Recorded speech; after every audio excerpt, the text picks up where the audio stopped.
Hello there, this is the sixth edition on News Central TV from our Abuja studios. Thank you for joining us. I'm Neo Taigwe. The top stories at this hour. Rivers State Governor Siminalayi Fubara dumps the PDP for the APC. ECOWAS declares state of emergency in West Africa amid growing regional tension. And 7.5 magnitude earthquake rocks Japan, buildings and infrastructure damaged. We've got details in a moment. Just stay with us. Rivers State Governor Siminalayi Fubara has defected to the All Progressives Congress from the People's Democratic Party. Governor Fubara on Tuesday announced his decision to join the APC in Port Harcourt just days after the Speaker of the State House of Assembly and 15 other lawmakers dumped the PDP for the APC.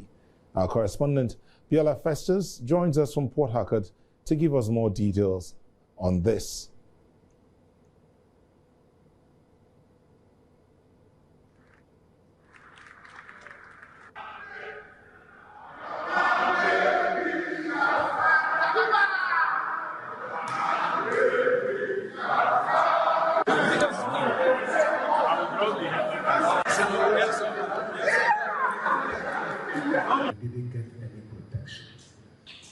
To go to where the reason why we are still standing is because of that place. And the truth is, without Mr. President, there won't be any. Biola Festus, what's the situation like? I mean, when that announcement was made by the governor, I'm sure you inclusive was taken aback. Tell us about that feeling. Rivers State Government House, where just some few minutes ago, the governor of Rivers State, Siminalayi Fubara, announced his defection from the People's Democratic Party to the APC. He stated reasons such as that the PDP could not protect him and his followers when the political crisis in Rivers State raged on. So he said the only place that he had security from was from the President of the Federal Republic of Nigeria, of course, who is of the APC. So these are the instances that he stated that is necessitating his defection from the PDP to the APC. Well, just at a closed-door meeting with his supporters, those strong allies of his, the likes of the former factional speaker, which is Oko Jumbo, the former chief of staff to the state government, which is Edy Ajike, and a lot more of his followers. They were all with him this evening while he made that decision and said it to the public that henceforth they will be supporting the president of Nigeria, Asiwaju Bola Ahmed Tinubu, because of his support to the state, especially during the political crisis. The governor also stated that he would have been referred to as a former governor if not for the support and, of course, for the intervention of the president. So these are the reasons he stated that is making him to move to the APC, where he said is a home for him and his supporters now. And also, just after he announced his defection to the APC, the flag of the PDP in his office was ordered to be taken out. And of course, it will be replaced with that of the APC in the coming days. So this is where the politics in Rivers State is as at this evening. Over to you in the studio. All right, thank you very much, Biola. And knowing that this is just the first day and that announcement was made a few moments ago, knowing that we'll be getting more updates from you in the course of the week from the Rivers State people themselves, what they feel about their governor moving to the All Progressives Congress. Thank you, and do stay safe. Now, moving on now, the Senate has approved President Bola Tinubu's request to deploy Nigerian troops to Benin Republic. This move aims to restore calm and stability after last weekend's attempted military takeover. Senate President Godswill Akpabio announced the endorsement on Tuesday during plenary. It came after reviewing the president's letter in the Committee of the Whole as per Section 5, Part 2 of the Nigerian Constitution, 1999 as amended. The lawmakers voted unanimously in support, giving full parliamentary backing to the regional security mission. Senator Akpabio called the decision timely and firm, pointing out that trouble in a neighbor can quickly shake up the whole region. that despite the fact that we had come to a conclusion in granting Mr. President consent to deploy troops for the peace mission and also ensuring that we back him, that you came under Order 1B to drop a message from ECOWAS Parliament. It is true that we have our rules, but also true that in any provision, any situation not provided in the rule, that we have the right to regulate our own procedures. I'm sure even Senator Alero is aware of that. So, in other words, your point of order is not only sustained, but every other contribution is hereby also sustained. Now, here's a quick rundown of coups and political instability that might have happened in Benin Republic from 1963 till date. In that 1963 coup, the military was dissatisfied with President Hubert Maga's government and overthrew him. Colonel Christophe Soglo took over as the head of state. But in 1965, Colonel Christophe Soglo was removed from power due to political instability and continued military dominance, repeated regime changes. Between 1967 and 1972, the period was marked by multiple coups and short-lived military governments. Emile Delin Zinsu briefly became president before being removed. In 1972, Lieutenant Colonel Matthew Kerekou led a successful coup that established a Marxist-Leninist one-party state, but Kerekou ruled until 1991, making this one of the longest military-backed regimes in West Africa. Post-1990, that's democratic era, Benin transitioned to democracy in 1991, ending decades of military rule. Since then, coups were rare, but there have been rumors of minor attempts at mutiny, including in 2023, where a low-scale mutiny was not fully successful on nationwide. That was in 2023. But in 2025, the soldiers briefly announced a takeover, which was later countered by loyal forces loyal to the president. The House of Representatives is set to commence clause-by-clause consideration of amendment of several sections of the 1999 Constitution. The process was earlier postponed after lawmakers requested for more time to study the bills and consult widely. This consideration will commence after the presentation of the report during plenary by the House Committee on the Constitution, chaired by the Deputy Speaker, Benjamin Kalu, on the review process. In the meantime, the House has deferred consideration of about 42 proposed bills slated for first, second, and third readings to the next legislative day, following a closed-door meeting with the Minister of Finance, the Minister of Budget and National Planning, and the Chairman of the Federal Inland Revenue Service, which lasted almost 2.5 hours. Although details of the executive session was not disclosed, the House deferred the presentation of 4 reports from the House Committee on Agricultural Colleges and Institutions, which sought to establish new agricultural colleges in Kaduna and Edo states, as well as other specialized schools. The Speaker of the House, Abbas Tajudeen, also announced the defection of Mansur Musa, the lawmaker representing Alero Gwandu Ojega Federal Constituency in Kebbi State, from the People's Democratic Party to the All Progressives Congress. The All Progressive Congress offers a more coherent and disciplined platform, one that aligns better with the aspirations of our constituents and provides the stability required to deliver development and meaningful governance. My defection is therefore an act of responsibility. It is rooted in principle, strengthened by faith, and anchored on the overriding need to serve my people without any encumbrance. It is a great pleasure that I rise to move that the House do adjourn plenary to tomorrow, 11 a.m., same venue. I so move.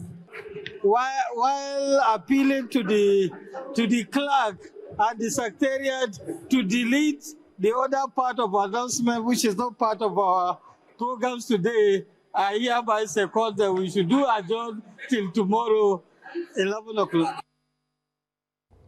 Well, being joined by our correspondent, Idong Joseph, to tell us. Idong, you were in the House. Tell us, what's the update of the situation there? I mean, the House has postponed some of the things they had already planned to do today. So what else happened there? Good evening.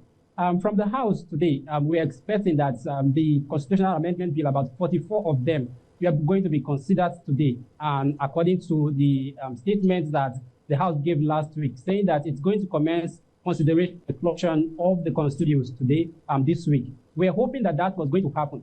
But when the other paper of the day, which is the agenda for how activities are being run every plenary session, when it was released to the public, we ended up seeing that the constitutional process, that those considerations which were supposed to take place did not were not included in the other paper of the day. Rather, it was 33 bills for first reading to be presented in the House for first reading, 5 for third reading, which were going to be passed, mostly establishment of institutions, and also for the second reading. Those were where those are the things we saw on the other paper for the day. And when the House started first, it started with the national anthem, and immediately after all we got to hear was that the reporters and camera operators should leave the chamber, that they are going into a closed-door session. And that session lasted for, if I'm not mistaken, I think about 24 minutes. And after that, during that session, we got to see the ministers, the Minister of Budget and National Planning, and the chairman of the Federal Inland Revenue Service being invited into the session. And hopefully, we hope that tomorrow they are going to continue the consideration of clause by clause of national amendment process, because they said this week, and we hoped that that was going to happen today, but it did not start today. We hope it's going to start tomorrow, because the agenda for tomorrow is not yet out. So back to you. Thank you very much, Idong, and do stay safe. Thank you. We'll take a moment, and when we'll come back, we'll be going back to the situation in Benin Republic, the implications on the West African sub-region, and indeed democracy in Africa. Details in a moment. To stay with us.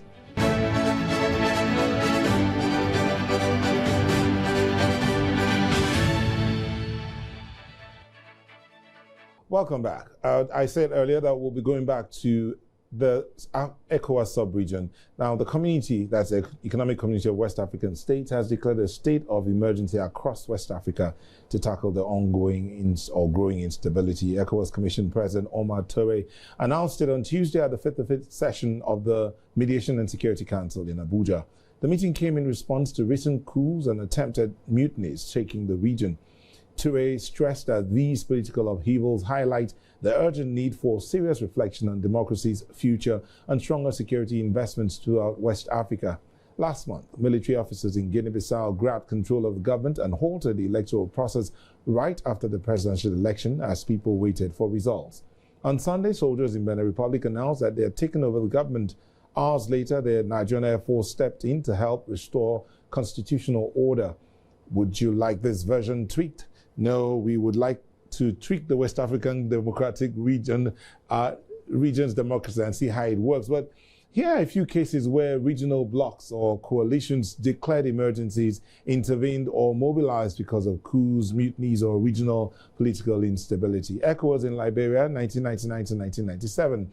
Liberia descended into civil war after Charles Taylor's rebellion. State collapsed, threatening to spill across West Africa. ECOWAS declared the conflict a regional threat and deployed ECOMOG to stabilize the situation. It set a precedent for regional peacekeeping in Africa and helped to end the war and organize elections. In Sierra Leone, between 1997 and 1998, there was a military coup that ousted Ahmad Tejan Kaba. The junta aligned with the RUF rebels, and ECOWAS again deployed a regional security emergency. ECOMOG forces were sent there, mainly Nigerian troops, and the junta was removed, civilian government was restored, and marks one of ECOWAS's most robust interventions. The AU and SADC response to the Madagascar coup 2009, Ravalomanana was overthrown by Andre Rajoelina in a military-backed coup. The African Union and the South African Development Commission declared a political emergency. Madagascar was suspended from the regional bloc. Sanctions were applied. A multi-year negotiation was to return the country back to a democratic process, and that seemed to have Well, right now there's another problem in Madagascar. But the African Union's suspension of Egypt in 2013, there was a military coup that removed President Mohamed Morsi, and the political crisis reached wider regional polarization. The AU declared a continental governance emergency and suspended Egypt from all AU activity. But Egypt was reinstated after civilian transition roadmap was accepted. Now, in Lesotho, between 2014 and 2015, a mutiny was also there. An attempted coup, an army mutiny, destabilized Lesotho. The government fled to South Africa. SADC declared a regional security threat, deployed a stabilization mission, and mediated political reforms. And the outcome? Elections were held. The crisis was de-escalated. Back to ECOWAS, the West African bloc. In the Gambia, 2016 to 2017, Yahya Jammeh refused to hand over power after losing elections. Risk of civil conflict and refugee spillover. ECOWAS declared a constitutional crisis. Mobilized troops, ECOMOG and ECOMIG at Gambia's border. Diplomatic pressure and military threat. Jammeh fled. Democracy was reinstated. On Mali, 2020 to 2022, there was a coup. A coup in 2020 followed by another in 2021. Civilian transition repeatedly violated. ECOWAS declared a regional democracy emergency, closed borders, enacted economic sanctions, threatened military intervention, and the junta negotiated a timeline for transition, though it's been delayed. The AU's suspension of Burkina Faso in 2022 to there was a coup in 2022. The military removed President Roch Kabore amid rising insurgency. The African Union declared a governance emergency, suspended Burkina Faso. ECOWAS demanded a transition timetable. The junta committed and later revised the transition plans that it had put in place. Well, this is the situation. But let's just look at what's on ground right now in Mali, because it looks like it's spilling over here. Military-led Sahel nations Mali, Niger, and Burkina Faso condemned the emergency landing of the Nigerian military plane in Burkina Faso on Monday, warning against further airspace violation. In a joint statement, the Alliance of Sahel states said the aircraft was carrying 11 military personnel, had no clearance to fly over Burkina Faso, and called the incident an unfriendly act. Their air force were now on high alert and have been ordered to neutralize any unauthorized aircraft. The fate of the 11 on board the Nigerian plane was not disclosed. Well, the Nigerian Air Force reacted, saying the C-130 aircraft landed in Burkina Faso as a safety precaution and that proper procedures were followed. Now, spokesperson Air Commodore Ehimen Ejodame explained that during a mission to Portugal on December 8th, the crew noticed a technical issue after takeoff from Lagos and made an emergency landing in Bobo-Dioulasso, the nearest airfield. He confirmed that all personnel on board are safe and have been treated well by the Burkinabé authorities. Now, all of these things, how do we unbundle them? To help us here, I'm joined by Dr. Ody Ajike, a lawyer and security expert. Thank you for joining us, Dr. Ody. Thank you so much. And how are you today? Well, wonderful day, always a good day. A good day with all of the data that we'll be reeling out. Always a good day. All the interventions on the sub-region ECOWAS and then the African Union and all of that in the face of all the coups that have been happening. Yeah. The latest being Benin. Yes, it's the political complexion of Africa. We know the political complexion of Africa. The nature of Africans' political system breeds insecurity. It's a structure that is built on injustice. It's a structure that is built on disregard, for the people. So what do you expect? Any structure built on injustice, the first casualty is security. And that is exactly what is going on in Africa. That is why insecurity is prospering in Africa. Okay, just hold your thoughts for a moment. We'll go back to the ECOWAS soundbite. Let's hear what the president of the ECOWAS Commission had to say when they had to declare the emergency. But we'll be back in a moment. Just stay with us. Qu'un aéronef appartenant à l'armée de l'air de la République fédérale du Nigeria, de type C-130, a été contraint de se poser ce jour 8 décembre 2025 à Bobo-Dioulasso, au Burkina Faso, à la suite d'une situation d'urgence en vol, alors qu'il évoluait dans l'espace aérien burkinabé. L'avion militaire avait à son bord 2 membres d'équipage et 9 passagers, tous militaires. Une enquête a été immédiatement ouverte par les services compétents burkinabés et a permis de mettre en évidence l'absence d'autorisation de survol du territoire burkinabé par cet appareil militaire. À cet égard, et sur instruction des chefs d'État, les défenses aériennes et anti-aériennes de l'espace confédéral mises en alerte maximale, conformément à la déclaration du Collège des chefs d'État en date du 22 décembre 2024, ont été autorisées à neutraliser tout aéronef qui violerait l'espace confédéral.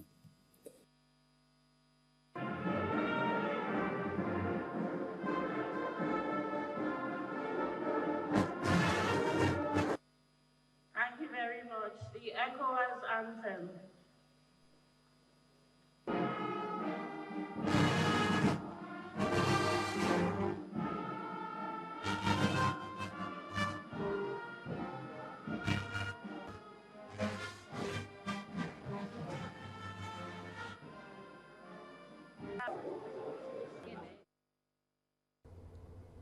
Thank you. That was a soundbite from the Sahel Alliance.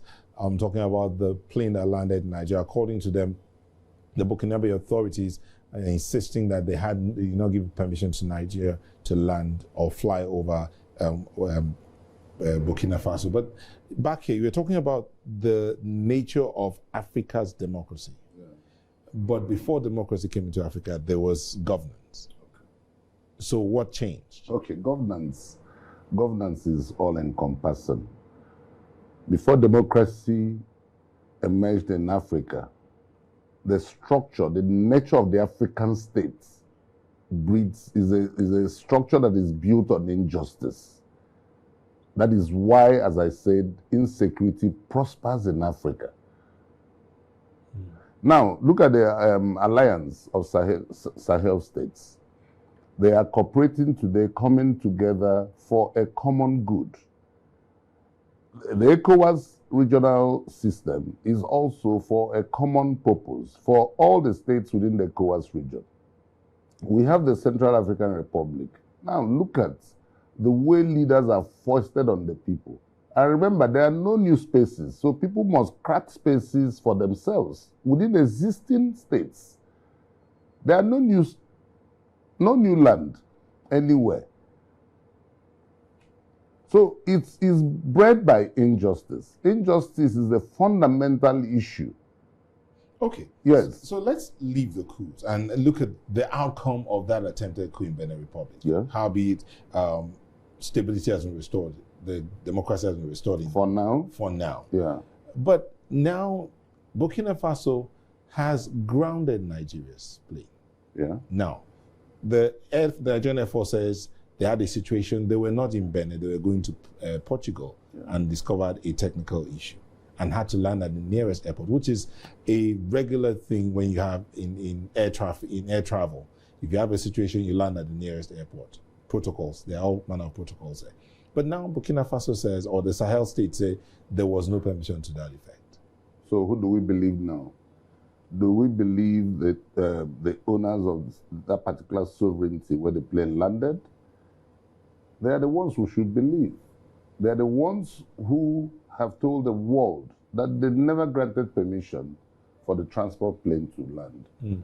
From Nigeria, you know, the Nigerian government is always very reactive. They are always very reactive. So the news we got first was from the Sahel states. And today we are hearing from our own government that there was a technical issue, and it's a transport plane. So Burkina Faso said there was no clearance. Their sovereignty, their airspace was violated, and there was no clearance. So we need to do certain things. And what do we need to do? We need to do some diplomatic work to resolve the issue. Because we have service personnel who are in the aircraft. We have the aircraft which belongs to Nigeria, which is right now under their control. So we need to use diplomacy to resolve that issue. Okay, just before we let you go, let's look at this matter of security. So we have these coups happening. I mean, right now, Burkina Faso, Mali, have military governance. Yeah. And the rest of the ECOWAS sub-region has democratic governance. So I think 3 nations on the ECOWAS sub-region. But the issue of security, in these nations that have military governments and some nations that have democratic government, the issue of insecurity appears to be escalating. One would think that when military governance steps in, insecurity will be taken care of one time for all, but it looks as if it's still persisting. So how do we say, at what point do we say a government is good enough to end insecurity? I mean, considering that the jihadists, the terrorists are spreading gradually, appear to be spreading. Okay, let's look at the trajectory. You look at the Sahel, we know why the issues are there in the Sahel. But go all around the world, wherever you have insecurity, wherever you have terrorist insurgency, there are things that are primary that you must find in those locations. From Yemen to Mali to Nigeria, that's the northeast Nigeria. There are things you find. You find a primitive economy. You find non-existent or dilapidated public infrastructure. You will find hunger. You will find poverty. You will find unemployment. And then you find solid minerals. And you find conflict minerals. So they are now conflict minerals? Yes, they are conflict minerals because those are the motivators for conflict. Now, some of these areas are badlands. They are ungoverned spaces. So these terrorists or the insurgents will find comfort in some of those places and they'll begin to prosper. But I look for a day when these governments will come together to accept that they are actually the cause of the insecurity. Because if development has been democratized all across board, if unemployment is taken care of, because if you want to know how good a country is doing, there are things you look at. You look at the rate of inflation, you look at the rate of development, okay? You look at the rate of unemployment or employment. Dr. Ody, we have to go. We will definitely look to bring you back. You will find out that across all Africa, insecurity is prospering because these particular factors are present. Thank you and so they are much. abiding. Thank you, Dr. Ody Ajike is a lawyer and a security expert. Thank you for joining us for this conversation. We look forward to bringing you back into our studios again. That would be wonderful. Thank you so much. Thank you. Yeah. Moving away from that, the Shipping Lines Association of Nigeria has raised concerns over the persistent incidents of stowaways at Nigerian port berths, revealing that vessels recorded about 2,300 security infractions in 2025. Speaking at a press conference in Lagos, the association's chairman, Boma Alabi, senior advocate of Nigeria, lamented that despite payments made to government agencies responsible for safeguarding vessels at berth, criminal elements still managed to gain access. She charged the government agencies to discharge their duties efficiently in the interest of national economic growth. She, however, warned that continued operational failures within regulatory and enforcement bodies are undermining trade and costing the country jobs, as well as stalling expansion across the maritime industry, as businesses are unable to grow in an environment where demand is suppressed by systemic bottlenecks, as Nigeria is where the market is. Another major problem we've been having across the shipping industry is stowaways. Waterways, NIMASA, and the Marine Police are supposed to be protecting us and keeping it safe. But these vessels are moving, fishing boats drop close, and stowaways climb into the border area.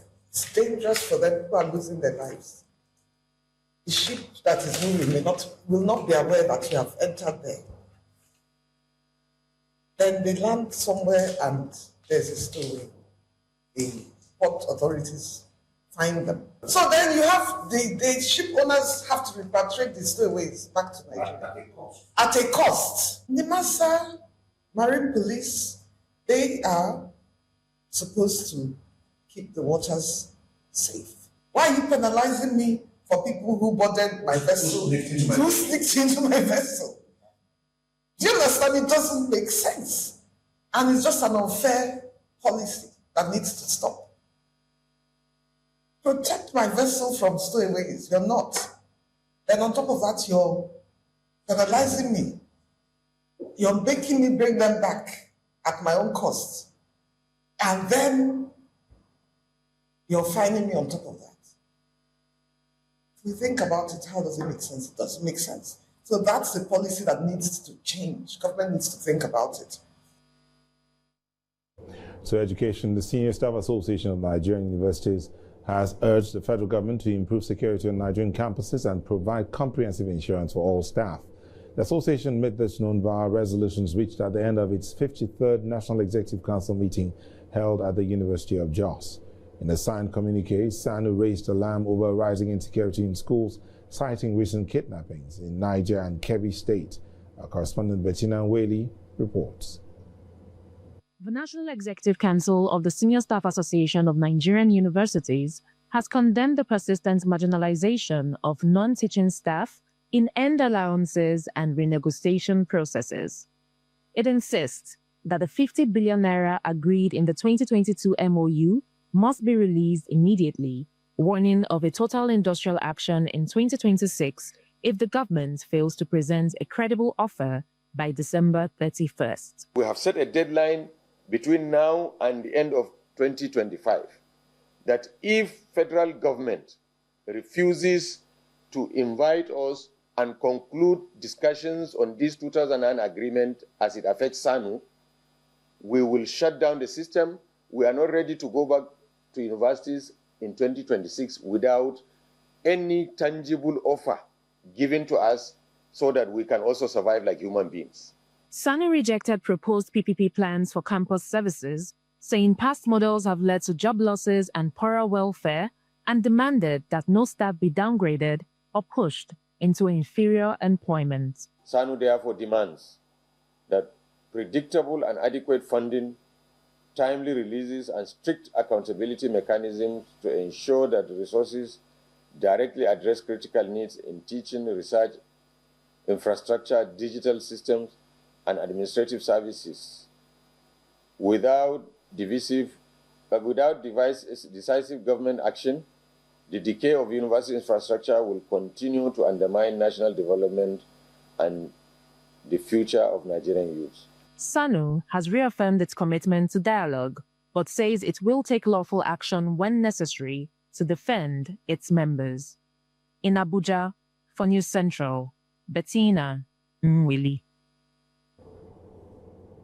Now, we brought you a story earlier about the defection of the Rivers State Governor Siminalayi Fubara to the APC, and we also had our correspondent Biola Festus join us to tell us what the mood was like when the announcement was made earlier today.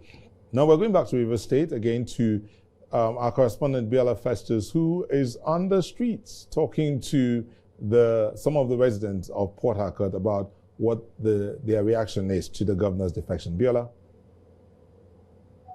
Just moved to the APC. He stated the fact that the PDP could not protect him during the storm that rocked the state. So we went ahead to go to the street and to, of course, ask the people of Rivers State what their opinions are, what their views are.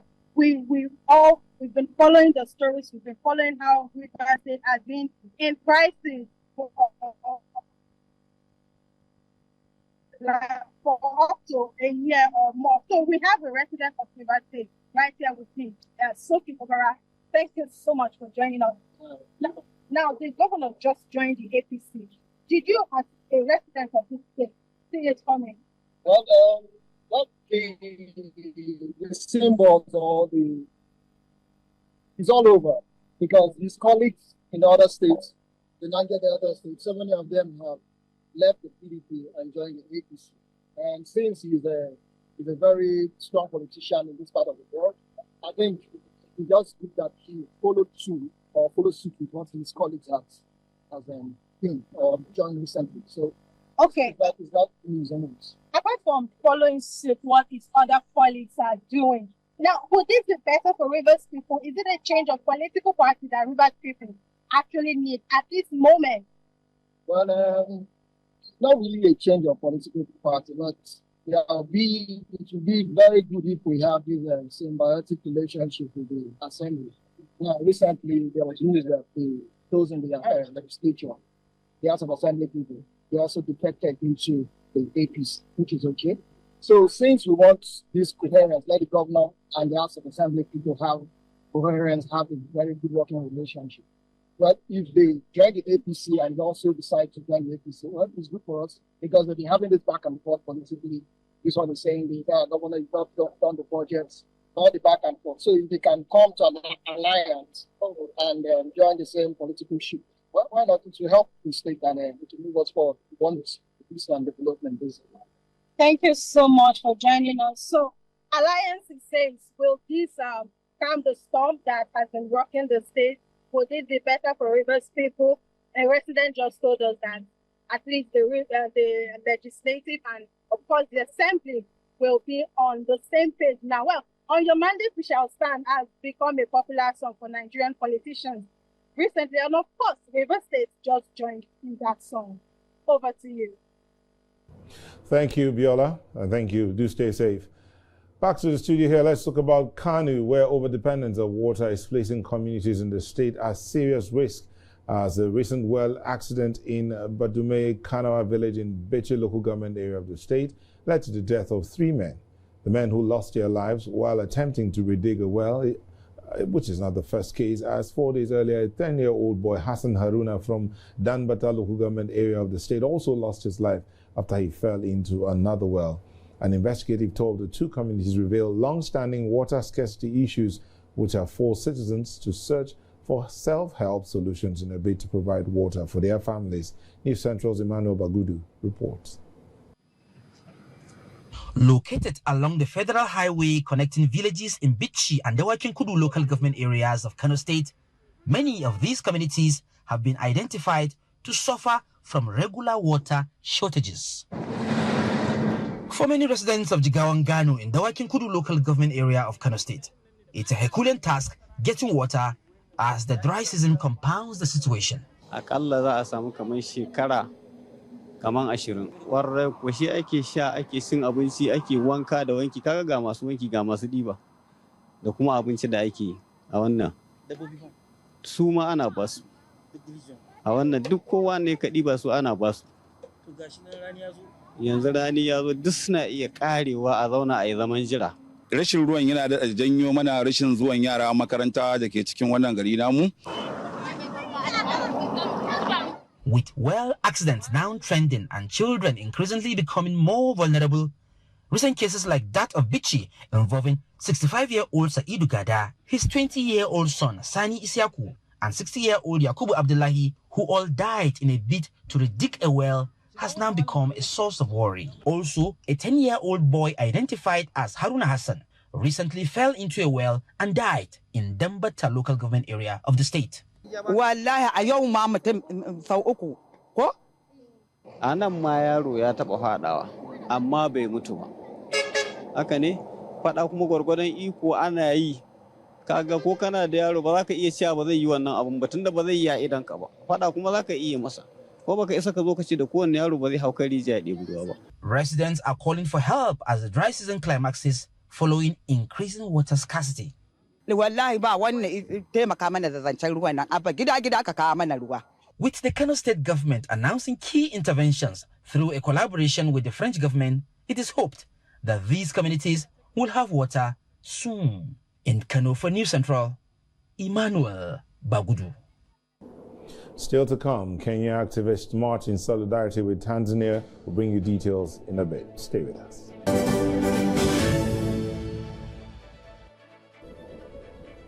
Fierce fighting is underway in the Democratic Republic of Congo as the Rwanda-backed M23 militia continues its rapid advance towards the strategic border city of Uvira.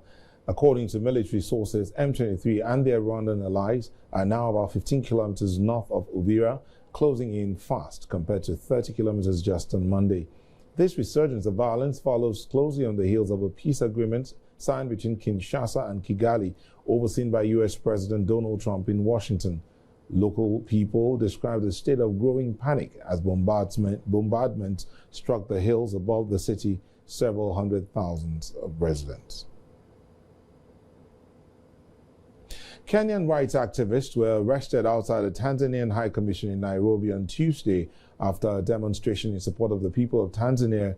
The protest was sparked by the cancellation of Tanzania's Independence Day celebrations amid growing concerns over human rights abuses in the country. On Monday, Prime Minister Mwigulu Nchemba urged citizens to stay home and use the day for rest. The economic capital Dar es Salaam was unusually quiet on Tuesday, with no cars and few people on the streets as a heavy security presence dominated.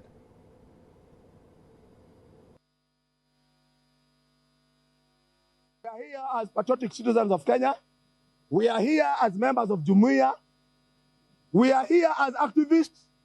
We are here as young cadres to stand in solidarity with the people of Tanzania.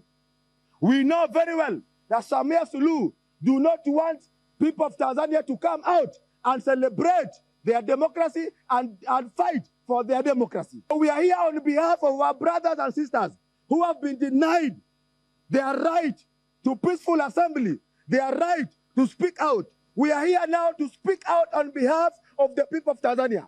This is a non-violent protest.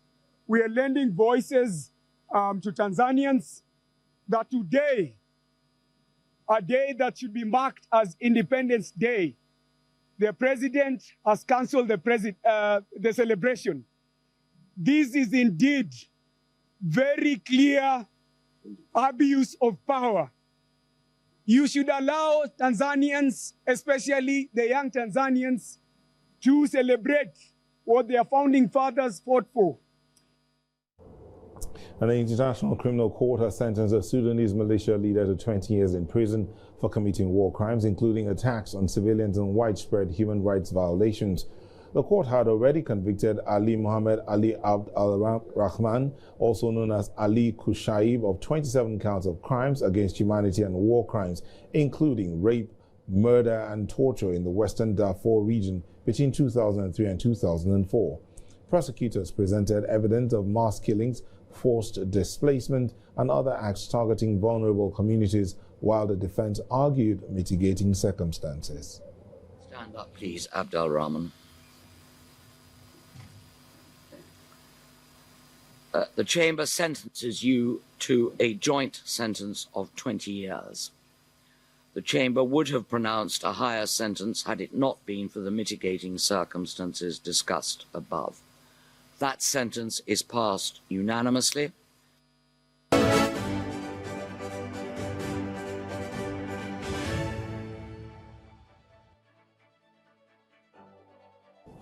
The United States has urgently called for an end to the escalating clashes between Cambodia and Thailand. This comes less than 2 months after a truce agreement was co-signed by President Donald Trump. Secretary of State Marco Rubio issued a statement on Tuesday urging both countries to halt hostilities immediately and protect civilians caught in the conflict. He also emphasized the importance of returning to the terms of the peace deal to restore stability to the region. German Chancellor Friedrich Merz says on Tuesday that parts of the new U.S. national security strategy unveiled last week were unacceptable to us from a European perspective. A security strategy meant to flesh out President Trump's America First worldview said the United States will shift from its historic global role towards increasing dominance in Latin America and to fighting migration.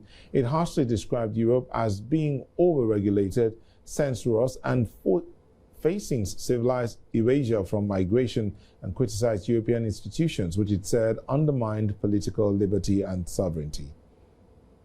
Manches darin ist nachvollziehbar, manches darin ist verständlich, manches darin ist für uns aus der europäischen Sicht inakzeptabel. Dass die Amerikaner nun die Demokratie in Europa retten wollen, dafür sehe ich keine Notwendigkeit. Das, wenn sie zu retten wäre, das würden wir schon alleine hinbekommen. Ich sage in meinen Gesprächen mit den Amerikanern, America First is fine, aber America alone kann nicht in eurem Interesse sein. Ihr braucht. And 3 men have appeared in a Frankfurt court in Germany charged with spying on a former soldier who served in Ukraine. Prosecutors allege that the suspects acted on behalf of Russian intelligence. A spokesperson for the prosecution, Ines Peterson, said the spying may have been part of preparations for further intelligence operations, possibly including assassination attempts against the victim. The trial is expected to last about 3.5 months, running until late March 2026. In dem Fall geht es um den Vorwurf der Spionage. Wir werfen den Angeklagten vor, dass sie im Auftrag eines russischen Geheimdienstes hier in Deutschland einen in Deutschland aufhältigen Mann ausgespäht haben sollen. Konkret geht es dabei um den Vorwurf, dass sie das Opfer zu einem fingierten Treffen in einem Café in Frankfurt lotsen sollten, um dort die Identität des Mannes zu bestätigen und auch weitere Informationen über ihn zu sammeln. Hintergrund der Aktion könnte gewesen sein, dass dem Opfer, also dem Mann, der ausspioniert wurde, von Russland der Vorwurf gemacht wird, in der Ukraine sich an Kriegsverbrechen zulasten russischer Soldaten beteiligt zu haben. Also die Hintergründe, auch sicher die Motivation dieser Tat wird jetzt Gegenstand der Beweisaufnahme seitens des Gerichts sein. Ein mögliches Motiv könnte gewesen sein, vorzubereiten auf weitere geheimdienstliche. In the meantime, an overnight drone strike hit a 9-story apartment building in Okterka in Ukraine's Sumy region. Local authorities report that emergency services are assisting residents on site, while a mobile resilience point has been set up to provide warmth and allow people to charge phones and laptops. Meanwhile, Ukrainian President Volodymyr Zelensky has arrived in London ahead of talks with European allies after former U.S. President Donald Trump accused him of ignoring a U.S. proposal to end the war with Russia. A powerful 7.5 magnitude earthquake struck Japan early on Tuesday, causing widespread damage to buildings and infrastructure in several prefectures. Local authorities report collapsed walls, cracked roads, and toppled power lines, though rescue teams are still assessing the full extent of casualties.